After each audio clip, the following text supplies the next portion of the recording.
Huevo. I think I need to right. But let me finish your run.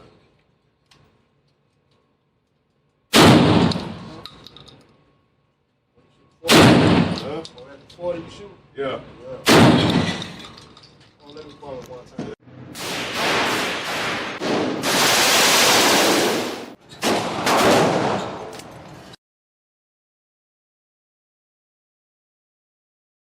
Hello everybody, this is Hammer Striker here.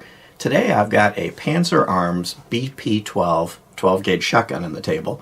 We had previously done a first look at this gun, and we hadn't at the time had a chance to take it out to the range. We've had it out to the range, fired it. It works pretty well. It patterns really nicely. We're shooting some double-aught buck with it. It is a 3-inch chamber, so it's capable of anything that you really want to run through it. We were using it at the indoor range. It's just too hot out here in Florida to get to our outdoor range, so we weren't able to run any birdshot. So we were running slugs and buckshot through it, and what we fed it just worked. So it's proven so far to be pretty reliable. It's very similar to an MKA 1919. You've seen that one on our channel. They were really popular for a while. But there are some differences, there's some improvements, and then there's a few things that they didn't do quite as well as they probably could have. So let's go ahead and talk about the basic features of it before we go any further. We'll start with, it came with 2 5-round magazines. There is a 10-round magazine available. I've got them on order. I haven't gotten them in yet. And as I'd mentioned that it looks very similar to an MKA 1919, I originally thought there might be some compatibility. Here's an MKA 1919 magazine, and they look kind of similar. They're not similar enough. The follower's a little different, and there's a couple other minor differences in the magazine. The 5-round magazines don't latch properly. They don't hold the gun open, so it won't lock back. And at that point, I decided not to even try it with it. I didn't want to damage anything. Just dry fire on the table, the magazine wasn't working correctly. And the 10-round magazines that are available for the MKA 1919, they don't even seat all the way. You can see the shape of the mag as well. It's kind of angled, and it hits and it doesn't seat, it doesn't lock, so I know that's not going to work. So I did order some 10-round magazines. That's kind of unfortunate. We've got a bunch of the magazines for the MKA. Figured that we might end up being able to use them. Not going to work that way. Other than that, this is a bullpup, and the basic principle behind that is the action is behind the grip and trigger. So the chamber's back here, the receiver, magwell, and the fire control group are all back here. The trigger's up here. And actually the fire control group's all the way back here. That's where the hammer is. So there's an arm, a linkage, you'll see it when I take the lower off, that connects the trigger back to that action. What that does is it makes it where it's got a 20-inch barrel, but it's only 30.7 inches long. So it's a fairly short gun for the length of the barrel. It also shifts the weight to the back. So when you're shouldering this thing and holding onto it, it wants to level up against your shoulder, and it doesn't feel nose heavy. You know, a lot of shotguns, you get a fairly long shotgun, it wants to nose down. You've got all this gun out in front of you. The other advantage to this type of a design is it points well. As you turn, because all the weight's back here, and there's not a whole lot of barrel out in front of your grip, and if you look at it, there's just not a whole lot of barrel out in front of your grip. It tends to more naturally point. As you turn, the gun tends to turn with you very nicely. A few of the other features, while I've got it in this position, it has this barrel shroud. Kind of looks like a suppressor. It's not. It has no sound suppression whatsoever. It's just it screws on. Kind of looks cool, but it really doesn't perform any true function. There's a Picatinny rail on both sides, and as you can see, there's a rail on the top. It came with these flip-up sights. You push a button and they flip up.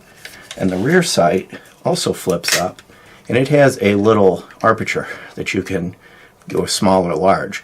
One thing we did find with this, if you have the small one up and you fire the gun, the recoil tends to do about that with it. It's not really spring-loaded properly that it stays in place. Found that a little bit annoying. But you will find that they're adjustable. So there's the adjusting screws. So you can height and windage adjust the rear sight. The front sight is not adjustable, but you do all your adjustment with the rear sight. So it does come with those sights right from the factory. So you can take this thing out of the box and right from get-go pull pretty good groups. Now one thing I will point out is that it's cylinder bore. and it's not threaded for chokes. So you basically run this thing as cylinder bore, slugs, buckshot, birdshot, whatever you want. It patterned nicely with buckshot. I have a feeling when you get into some of the smaller bird shots, the pattern's probably going to open up quite a bit.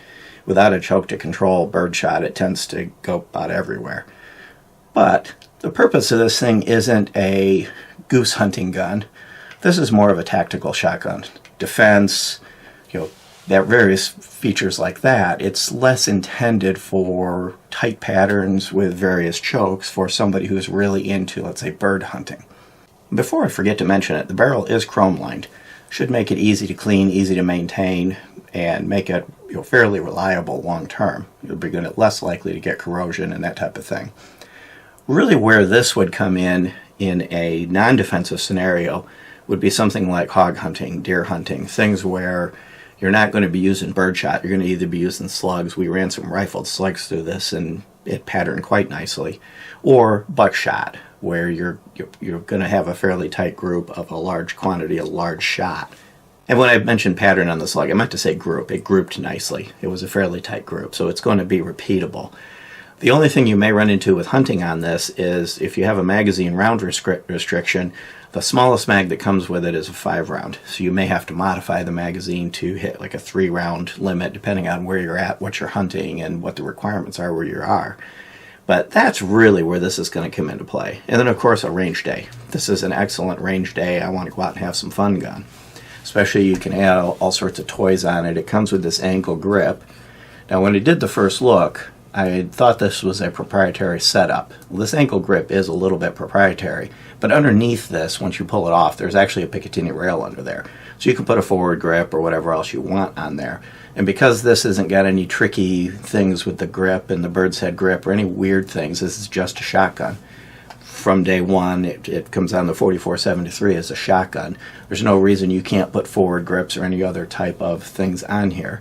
And it is 922R compliant, as you see it, so that you don't have to mess with worrying about any of those restrictions. Pretty much you can take it out of the box and use it.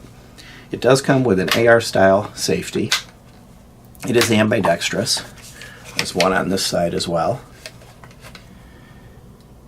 Now one thing I did find is that it had a tendency to want to bite your finger. When you're holding it here with it on the fire position, the lever stuck down just enough, and of course it's going to be difficult to do it upside down. The lever stuck down just enough that depending on where your finger was, it wanted to get your finger. So you found yourself trying to kind of grip it down a little bit like this to avoid it. I may look to see if there's a blank available to cover the one that's on the trigger side, that because I'm right-handed, so I really don't need this safety on this side. You would hit the thumb on the other side. But it is nice that it is ambidextrous. When we watched the ejection pattern, for the most part it ejected forward and to the side. But a few of them did come back a little bit. It's got a shell deflector on it, but it doesn't have a back deflector. Like if you look at the IWI Tavor, they have a deflector back here that pretty much guarantees that no shell can come any further back than 90 degrees from this point. So if you're a left-handed shooter and you've got it on the the left-hand side of your face, it's possible you might get a shell on the forehead or something like that. So it's, even though it's got an ambi safety, it's not super friendly for left-handers, and it is not reversible. It's solid. This is the way it's going to be. It's going to be a right-hand eject, and there's nothing you can do with that. And I did mention that it's got a 3-inch chamber, and it is rated for magnums. The lower receiver is polymer. The upper is aluminum. Barrel, of course, is chrome-lined steel. So the majority of this thing is polymer at the bottom half, aluminum at the top half. The rails and all of that are all aluminum. So it's well built. Now you'd think it would be light. It's actually not. 8.37 pounds for this. And if you take that in consideration to something like a Mossberg 930 is around 7.25 pounds. A Benelli Ethos is 6.5-ish pounds. Kind of varies depending on which model you choose. So as shotguns go, it's a little bit on the heavy side. But the combination of a little bit more weight, the way you grip it, this rubber butt pad at the back, and the bullpup configuration actually makes it really comfortable recoil. Even when shooting the rifled slugs through it, really didn't feel that the recoil was excessive.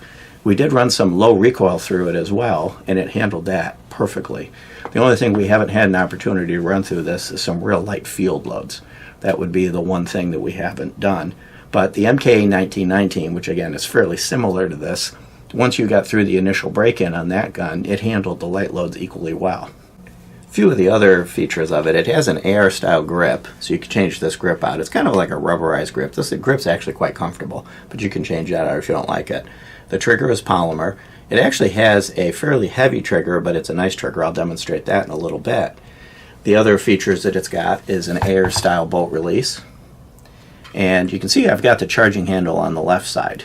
It's also reversible. You can put the charging handle on the right side equally well.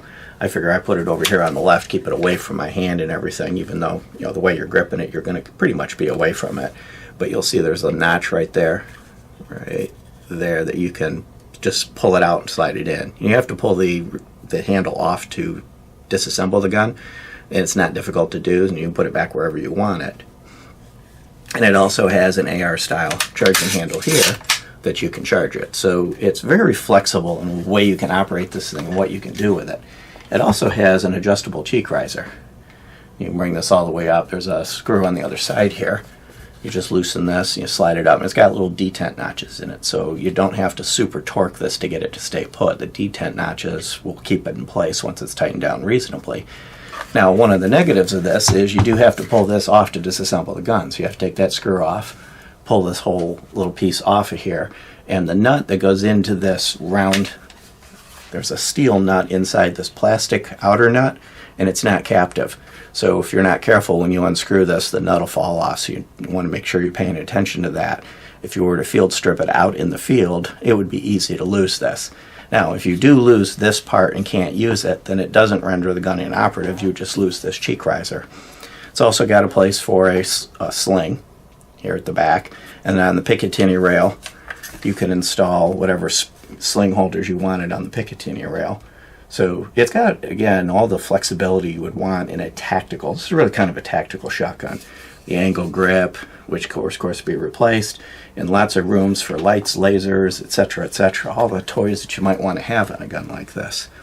It is piston driven. You'll see that when I get it, the upper off of here, and it vents through here.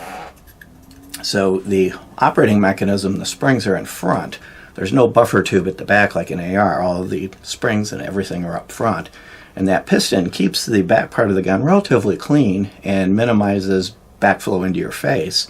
But it does vent through here, so this will get dirty over time.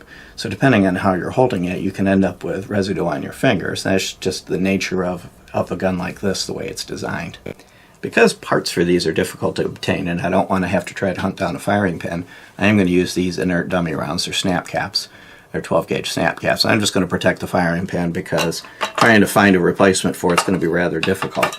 The magazines actually go in fairly easy when you're doing it in a normal hold. You just slide it up, slap it, hit the bolt release, closes the bolt, and then you can operate the trigger. Now, I'm going to do it from this side so you can see. There's no take-up whatsoever, and I am currently on fire. There's absolutely no take-up. The trigger is right there on the wall. It's about a 12-pound trigger, and it's a really short, crisp break when it does break. It feels lighter than it really is, but it does measure, it got the gauge out, it does measure around 12 pounds. And it's a really short reset. Now, of course, I didn't cycle the gun, so it didn't reset, but you'll see that it broke here and then was back on there. So I will cycle it once. And there's the break, and that would be the reset all the way back out. So surprisingly, a lot of bullpups are notorious for having really sloppy triggers. This does have a heavy trigger, but it isn't sloppy, which is kind of nice. Now the mag release is only on the right-hand side of the gun. It's an AR-style mag release. Actually, I was mistaken on that. I was looking in the wrong place. There is no mag release on the left side. It's only on the right side. So it works just like an AR, and the magazines do drop free pretty easily. Again, trying to do it sideways on the table is less optimal, but it's easy to work with this thing. So let me get rid of that chambered snap cap, And we'll go ahead and partially take this apart. I'm not going to fully strip it all the way down to its components. It's kind of a pain. And one of the other negatives is I don't like things that require a tool. This requires a tool. It looks a lot like an AR armor's wrench. It does come with it. But there's a bolt on her, or nut you have to take off to get it fully assembled. The original MKA 1919 had you had to flip down the pad. You actually had to unscrew it with wood screws, pull that off. We replaced ours with a trap door. And then you had to run a long extension with a socket up the stock to disassemble it. This one is better than that. You're not using long socket extensions, but you still have this tool. And it is a different company that makes it, but the design is very, very similar. There's a lot of similarities in the overall design. So the first thing I'm going to do is I'm going to put it on safe because the hammer is back, and I really don't want to accidentally pull the trigger, drop the hammer on the lower part of the receiver, and mess it up. Beyond that, there's these pins. I just push one here with my finger. You pull it, and you pull all the pins out, and that will allow you to separate the lower. Oh, I also forgot. This is a pain. I always forget to do this. And there goes that nut that I was warning you about. You have to take this cheek piece off in order to be able to disassemble it.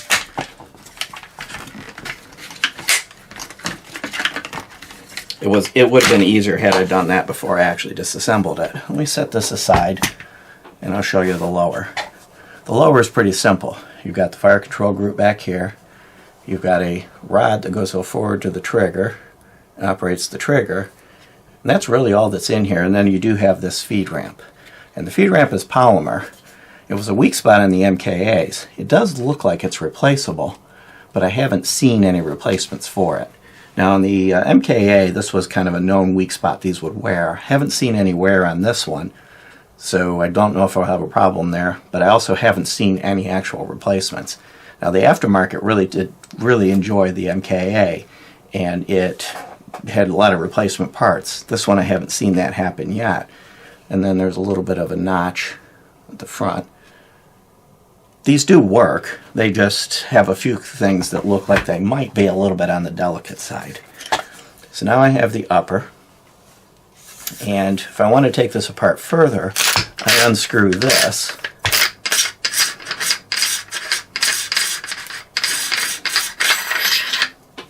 And this mock suppressor screws off. And as you'll see, the muzzle's right here. There's no baffles or anything. It doesn't do anything other than look pretty. Once you have that off, you can then remove, oops, I also forgot, you pull out the charging handle.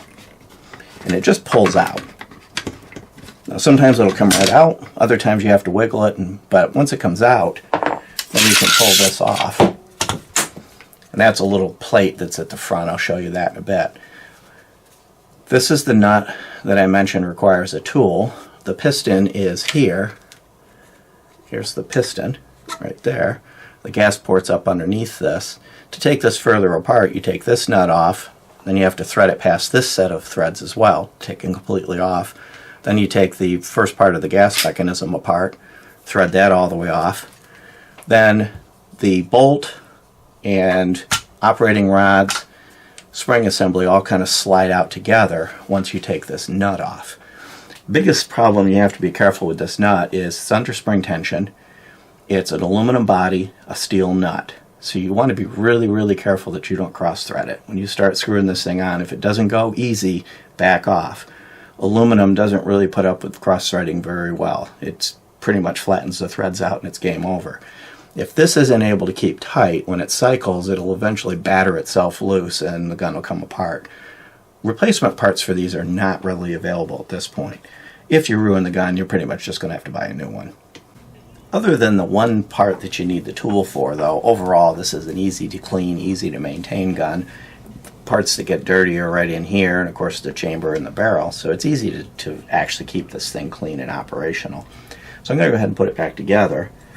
Basically, you slide the handguard back on. Now that piece that you heard fall has a little retaining plate here that goes on the front. And there's a little ridge, and there's a little piston or a little ball on that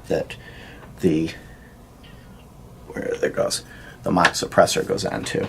So as you're threading this back on, you'll hear a much easier to do when you're not trying to do it on camera. If I get it to go in, which can be a little bit difficult to get it to seat. There it goes. As it threads down, you'll hear it start to click, and that prevents it from just unscrewing itself. So I just tightened it down reasonably. I'm not tightening it for all eternity. That little ball and there's little detents will keep it from coming apart completely. Then at this point, when I want to put the lower back on it, you still have to open the bolt at least partially, which means you have to put the operating rod back in. And I'll put it back in on the right-hand side this time, which goes right there. Now, there's a couple ways you can do it. You can lock it back, but you have to make sure not to hit the bolt release. Or you can hold it open a little bit to make room for the upper and the lower to reconnect, which make sure the pins, the pins are captive, they have a tendency when you're handling it to pull back in. And you'll see this is kind of cumbersome to do when you're trying to do it on the camera. In all reality, when you're focused on just doing it yourself, it's easy. It's just like an AR, just got 3 pins instead of 2. Overall, it's an easy gun to live with. It's definitely a fun gun. It draws attention at the range. You bring this into the range, light off a couple rounds, and everybody around you wants to see what that thing is you've got. Because it kind of looks like an AR or a bullpup rifle. When you pull the trigger, the bang tells you it's something else.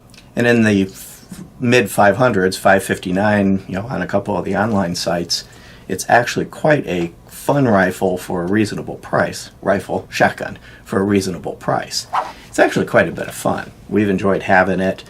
If I were looking to do something truly serious, where I needed something that was really durable, I might look at the Tavor 12, but you're going to add $1,000 to the price tag to do that. So for a reasonably priced gun, few of the limitations it's got, few of the warts it's got, really don't make a big difference at this price point.